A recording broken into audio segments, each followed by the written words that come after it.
Welcome to the Steve Reeve Podcast with the best moments from the past week and a few things that didn't make it to air. Monday.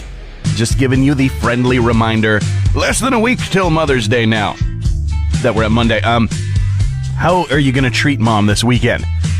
Share with us, not just for the people who don't have any ideas of their own generated just yet to steal and make their own, but just to celebrate Moms a little bit early, just to think about it. Take her out to a movie, maybe splurge on the snacks, of course, whatever candy add-in she wants. Grab coffee or something you can eat as you walk, and take a stroll somewhere that's turning green. Don't know about too many blooming flowers just yet, but we're close. Take her out for a game of darts or pool somewhere if that's her thing, or a board game, one of the spots that stocks them in town. If she's out of town, get that little something in the mail or order the flowers like today. Get that order in. Probably don't buy her a vacuum unless she has asked for a vacuum, perhaps. And if she's a hockey nut and you just want to flex on the rest of us, get them playoff tickets. Oilers are back at home for Game 3 on, you guessed it, Mother's Day. Madonna wrapping up her gigantic celebration tour with the largest show that she has ever done in her many decades-long career. 1.6 million people at Copacabana Beach in Rio de Janeiro, Brazil.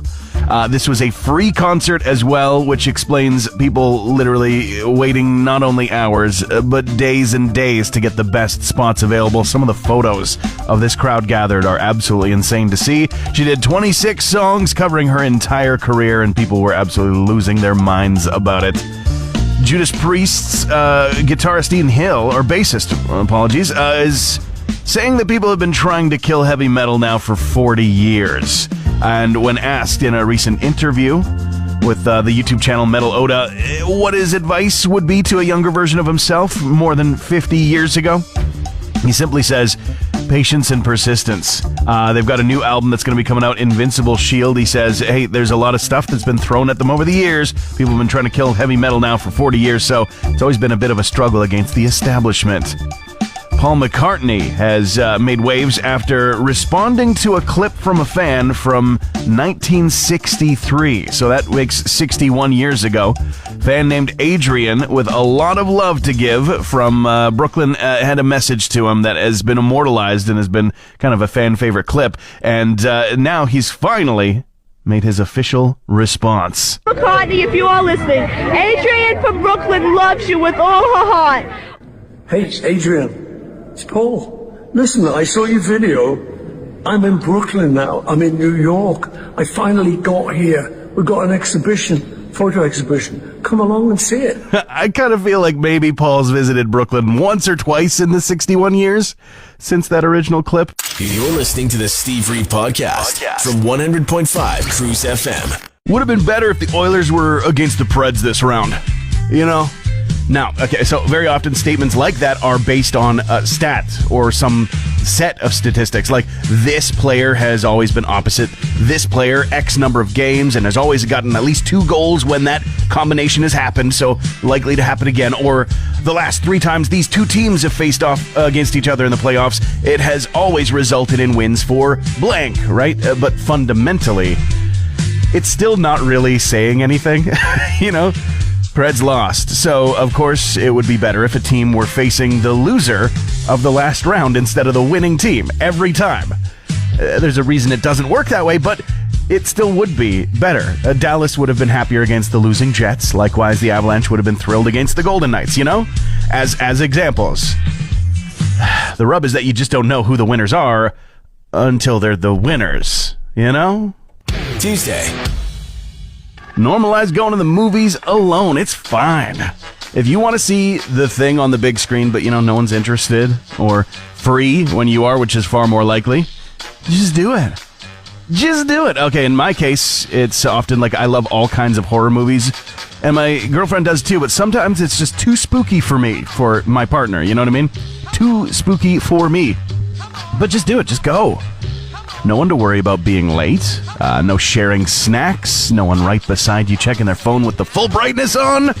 At least dim it. Try and hide it. Do something. No having to explain anything after they get back from the bathroom break. That's not bad.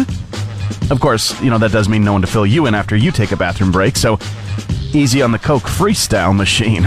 Bruce Springsteen's just kicked off, just 2 nights ago, a gigantic UK-European tour that kind of follows up what he did in North America. And Cardiff Principality Stadium in Wales was the first gig of the 3-month tour, and also happened to be the first time he was in the country performing for 11 years now. That's going to all wrap up in London later on in July. Blur announcing that they, after reuniting, even making it to Coachella this year, are putting out a documentary on their reunion called To the End. This is also after news right after Coachella of them saying that's probably it. We're probably done our reunion. Don't expect too much more from us. Now a documentary about this reunion is going to be coming out, but of course, it's going to take a while to be arriving. They're just letting us know right now, but there is something of a trailer available, and will be available at least before the end of the year. Won't have to wait too long. But you might have to wait longer for a Talking Heads reunion. No words exactly on when they're going to be getting back together, if they're going to be getting back together, but a member of the group, Chris France, has been teasing a reunion, saying we shall return. There's also a theater marquee that just says Talking Heads, and the dates December 13th, 14th, 15th, 16th. Ticket at all Ticketron outlets. What that means remains to be seen. The tale of my Mother's Day surprise no longer being a surprise. I ordered flowers for my mom in advance of Mother's Day to be delivered Saturday or Sunday. You know, preference is on the big day, but, the weekend's still close enough, I figured. She lives in Victoria, so this was not a local company, but it is one that I've utilized for flower deliveries in the past, and I have not really had any issues.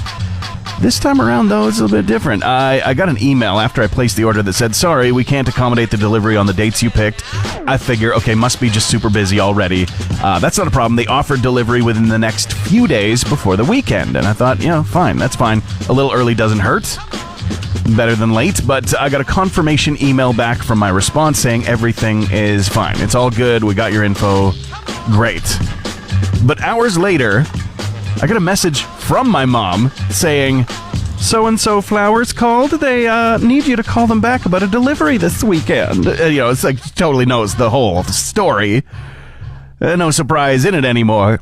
My question, why are they calling the number of the delivery address when they're not delivering, and not the number attached to the actual person placing the order? Is that common sense? I feel like it should be. At that point, honestly, canceled. Immediately. I guess I'll figure something else out. You ever had somebody or a business ruin a surprise like that before? Let me know. Wednesday. Can I interest you in a $400 pineapple, for instance? I kind of doubt it, right? This is ridiculous. So it's a rare new variety that's been hand hybridized for the last 15 years. I guess Del Monte has been developing the red luxury version, Ruby Glow pineapple. So it does have a red color to it. That's because they cross-pollinated conventional pineapples you're regularly used to with a different variety that's found in Venezuela and Colombia, morada in color, dark purple and red. And they have decided that because this is a rarity, the color red is a luxurious color, and just because they can, they're going to be charging $400. It comes with an origami fold-out box for one pineapple and everything. It's ridiculous. I am raising an eyebrow at $4 for a pineapple at the grocery store. $40 is when I tap out completely, and you're telling me it's $400. Is Dr. Pepper and pickle a thing? Is this a thing? Is this real? People who are working at the fast food chain that's predominantly down in the United States, Sonic, are saying, yeah, it's a thing. Enough people are ordering it, but it might just be a viral TikTok trend kind of thing that doesn't really have any basis other than, let's see if we can get people to drink Dr. Pepper with pickles in it. Some people certainly think that it is a thing, or is it just a shady viral marketing and manipulation campaign from Big Pickle?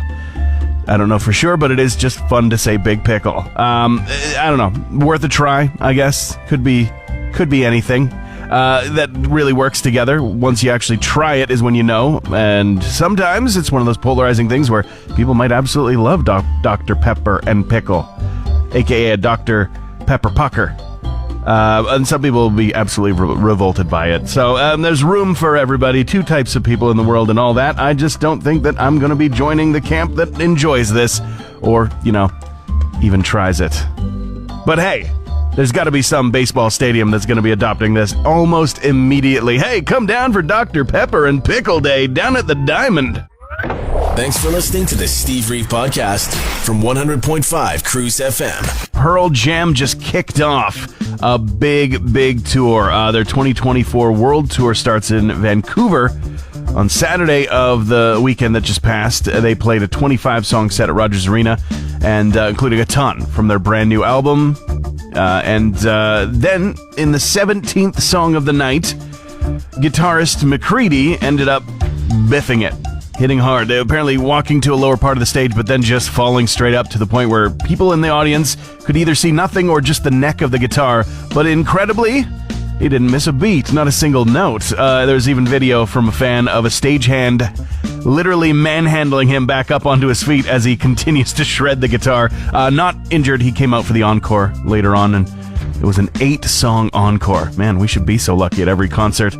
There was a surprise appearance at a Black Keys performance. It was London, where they were doing a show last night, and Noel Gallagher decided to show up. I mean, that is his neck of the woods after all. Not so much of a surprise, as you know that the Ohio Players album that they are touring to promote has a couple of songs with Gallagher credited as co-writer. That would be You'll Pay, Only Love Matters, and On the Game. So he just came out to help them out with the songs that he already did help them out with. I goofed up a little bit for Mother's Day. It's not like I've forgotten it. It's this Sunday. So therefore, you haven't forgotten about it either. Just let you know, just reminded you. Treat mom right and double check the inside of the card.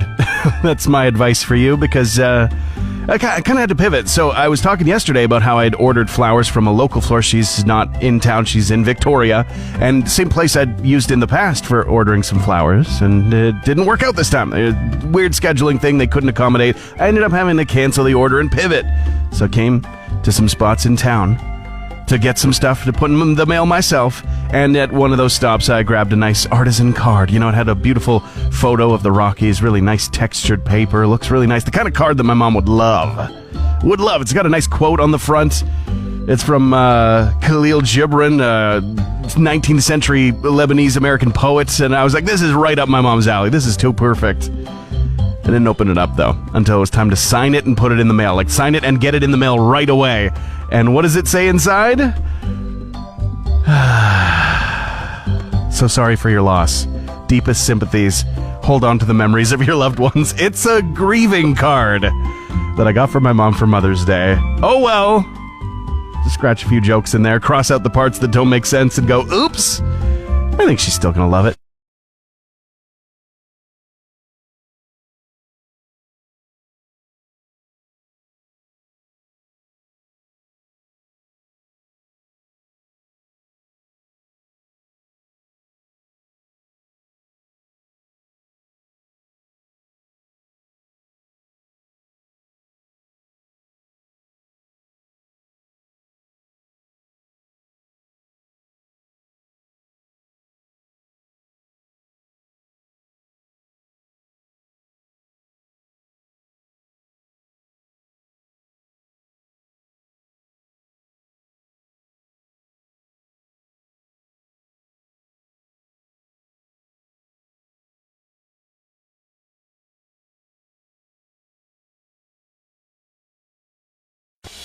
Thursday. Sound every alarm, because the bagel bites are back in Canada. Oh my God. They're going to be gone from Canada. Sorry guys, we know you like them, but it's just happening. 3 years ago that happened. Now they're back.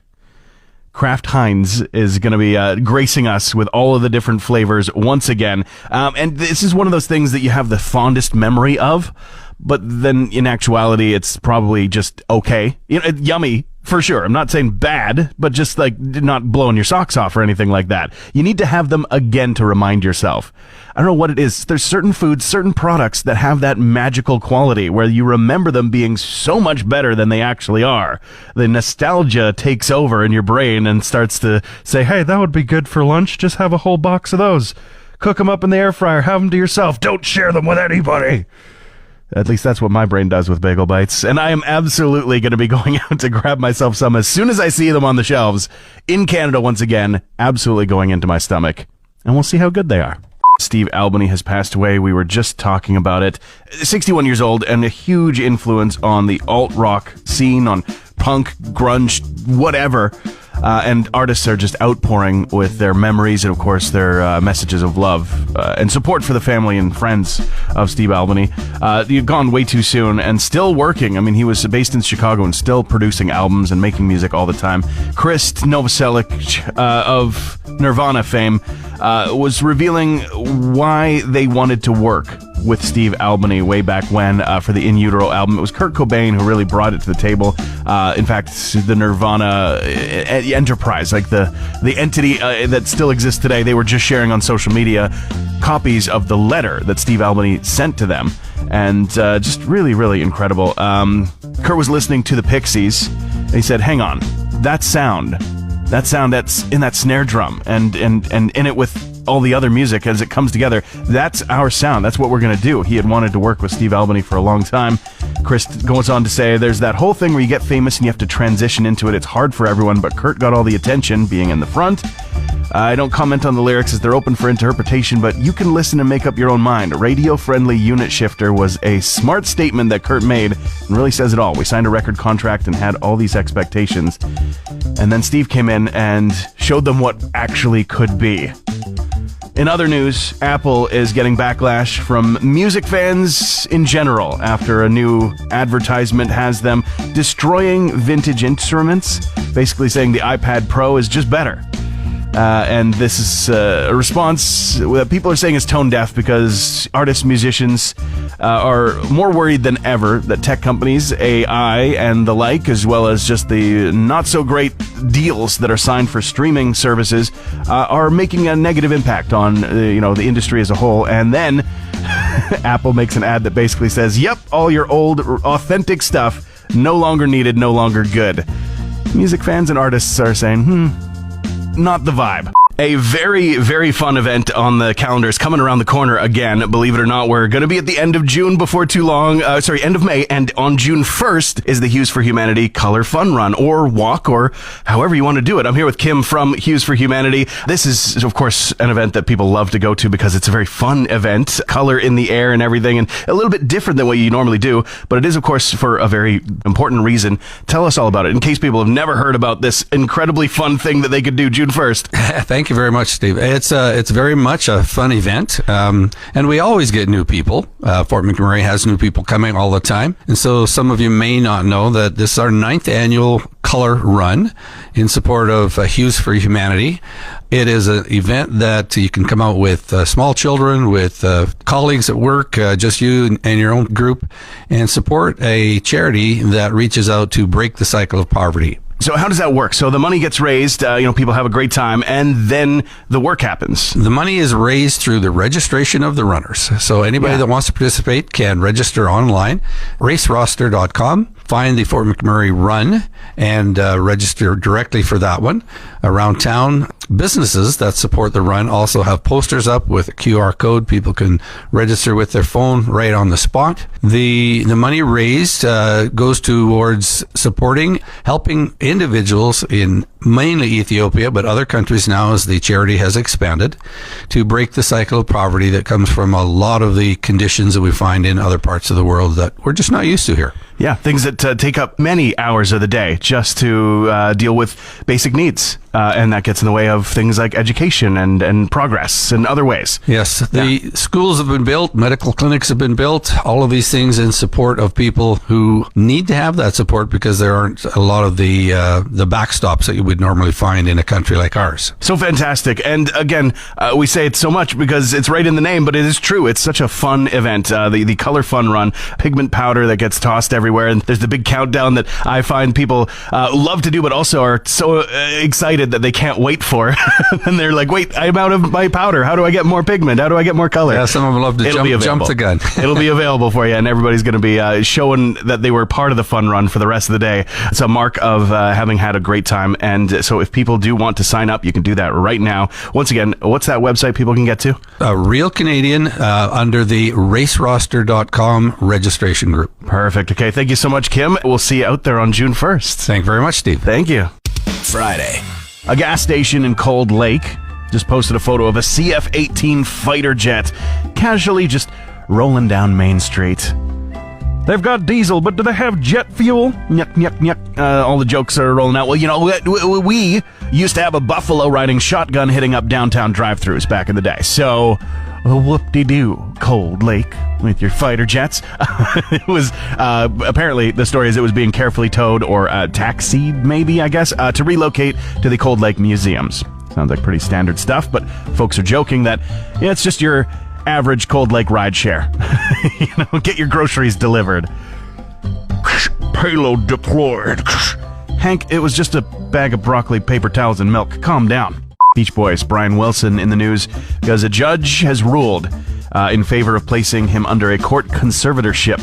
And this is probably this is a problem due to a decline in mental health. A major neurocognitive disorder has affected things. This was something that was filed in February of this year. He's 81 years old, and there's a belief that he is no longer able to care for himself. Very, very sad news, but hopefully in very good hands as well. Johnny Greenwood of Radiohead has given comment that there may be new music in the future. It's been a while since they actually put out an album together. A Moon-Shaped Pool was 2016. And there's other acts and projects that are on the go. The Smile, which Tom York is fronting as well, is on tour. Another member, Ed O'Brien, making a solo record. Colin Greenwood is playing with Nick Cave and doing sold-out shows in Sydney. So there's not anything that's on the front burner. It's going to be a while, but he is very hopeful that they will crack the schedule, crack the calendar, and actually get together in the near future once everyone's free. Dave Grohl in the news, reacting to the death of Steve Albini, legendary musician and producer, who was the producer of the final Nirvana album as well, In Utero.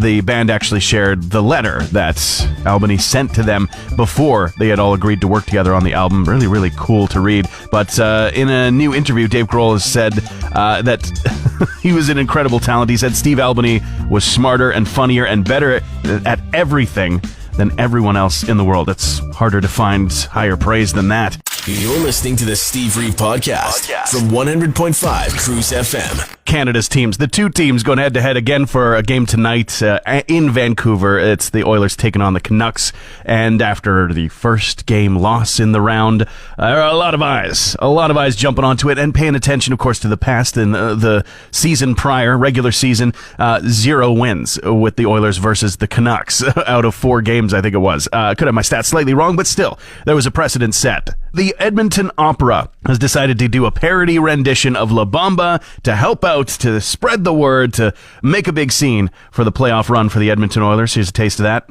We will be playing La Bamba. 16 wins with La Bamba is necessary. Oilers Nation is ready. Oilers Nation is ready. With Skinny and Ned Leon's one-time reppin'. And don't forget Hyman, he's parked in front. He's parked in front. He's parked in front. Yeah, I gotcha. The great voices. Fantastic voices. Just remember, they usually don't write the operas. They usually just sing them. Spoiler-free Steve review of Tarot, the movie. I know, it came out last Friday, and there's a new Kingdom of the Planet of the Apes that's out today, but I haven't seen it yet, so can't review something you haven't seen. I watched Tarot last night, and it's okay. It's decent. For horror movie lovers, absolutely worth watching. A little cheesy at times for sure, and you can kind of tell that it's not going to be one of the most shiny things that Sony Pictures is putting up into the box office throughout the year, just because there are a ton of no names in the cast, ones you haven't seen before. However, Jacob Batalon, you definitely recognize as Ned, the friend of Peter Parker in the Spider-Man Sony movies with the MCU, so that's definitely one big major famous face. You'll also probably recognize former Fort McMurrayite, Umberly Gonzalez. She's from Venezuela originally, but did a lot of growing up right here in our community. And she's one of the stars of the movie as well, so it was really super fun to see her. She's shining on screen, and it's about the Zodiac as well as tarot cards mixed together. Oh, the most powerful divination source that is known to mankind, but don't do it with this deck. This deck is evil. And then a bunch of bad things happen. I would say it is very much in the vibes of the original Final Destination, but with a bunch of creepy crawly critters around instead of just invisible death. Transmission over. Want more Steve? New podcast episodes happen every Friday, or just tune into the Steve Reeve Show. Weekday mornings starting at 5:30 a.m. on 100.5 Cruz FM.